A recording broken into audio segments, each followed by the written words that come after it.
सनातन धर्म में ज्येष्ठ के महीने के अंदर जलदान का विशेष महत्व है। जानेंगे आज की इस कहानी में। जय श्री कृष्णा। सनातन धर्म स्थल में आपका स्वागत है। अगर चैनल पर नए हैं तो चैनल को सब्सक्राइब अवश्य करें।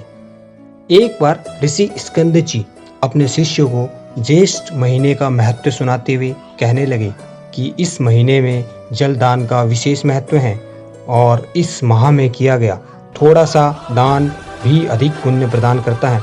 ऋषि बोले, हे शिष्यों, इस विषय में तुम्हें एक प्राचीन कथा सुनाता हूँ। त्रेता युग के अंत में महिष्मतिपुर में वेद वेदांताओं को जानने वाला सुमंत नाम का एक श्रेष्ठ ब्राह्मण अपनी पत्नी और पुत्र के साथ रहता था। एक दिन वह ब्राह्मण समाधि लगाने के लिए वन में गया। कुछ समय प्रभु श्री हरि का ध्यान कर वह ब्राह्मण वहां स्थित सुंदर सरोवर का जल पीकर वृक्ष की छांव में सो गया। जो भी जीव जानवर सरोवर में जल पीने आता तो वह उसे देखकर डर कर भाग जाता और जल पीने से वंचित रह जाता।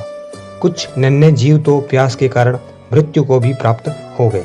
सूर्यदेव के अस्त होने पर वह ब्राह्मण अपने घर लौट आया, लेकिन अनजाने में हुआ पाप भी उसके साथ साथ आ गया। कुछ समय बाद ब्राह्मण अस्वस्थ हुआ और उसकी मृत्यु हो गई। उसकी पतिव्रता स्त्री भी अपने पुत्र और घर का त्याग कर ब्राह्मण के साथ सती हो गई। अज्ञात पाप के दोष से वह ब्राह्मण मृत्यु के पश्चात कई समय तक नरक की यातनाएं भोग कर चातक की योनि में पड़ा और उसकी पत्नी चातकी की योनि में। चातक और चातकी की योनि में आकर दोनों अपने पुत्र के घर समीप एक वृक्ष पर रहने लगे। चातक अपने पूर्व जन्म के कर्मों को याद कर जोर जोर से रोता। उसके पुत्र ने रोने की आवाज सुनकर उन दोनों को वहां से भागने और न रोने को कहा, परंतु चातक और चातकी का रोना बंद नहीं हुआ। थक हार कर उसके पुत्र ने वृक्ष को आग लगा दी, जिससे चातक और चातकी के पंख जल गए और घायल अवस्था में नीचे पृथ्वी पर गिर पड़े और आपस में अपने कष्टों की बात करने लगे। उनकी बात को सुनकर उनके पुत्र को बड़ा विस्मय हुआ कि ये तो मेरे माता पिता हैं। वह ब्राह्मण पुत्र तब श्रेष्ठ ऋषियों के आश्रम में गया और अपने माता पिता का सारा वार्ता सुना। उनसे उनके उद्धार का उपाय पूछने लगा।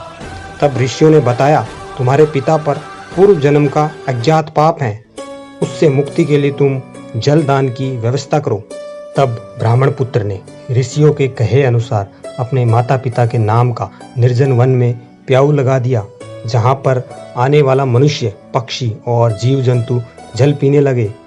उससे इस पुण्य के प्रभाव से उसके माता पिता चातक चातकी की योनि से छूटकर अपने पुत्र को सुख समृद्धि का आशीर्वाद देते हुए बैकुंठ धाम को चले गए। इस प्रकार ज्येष्ठ मास में जलदान का विशेष महत्व है और जो भी मनुष्य प्राणियों, पक्षियों और जीव जंतुओं के लिए जल की व्यवस्था करता है, वह इस लोक के सुखों को भोग कर अंत में भगवान श्री हरि के वैकुंठ धाम को जाता है। ज्येष्ठ मास में भगवान का सच्चे हृदय से ध्यान करने वाले मनुष्य को मोक्ष की प्राप्ति होती है। ज्येष्ठ मास के देवता श्री हरि विष्णु जी हैं। निर्जल क्षेत्र में प्राणी मात्र की रक्षा के लिए जलदान करना चाहिए, छायादार वृक्ष लगाने चाहिए और प्याऊ लगाने चाहिए। श्री हरि नारायण की कृपा आप पर सदैव बनी रहे। अगर कहानी अच्छी लगी तो कमेंट में प्रभु श्री नारायण का नाम अवश्य लिखें। हरि ओम विष्णु।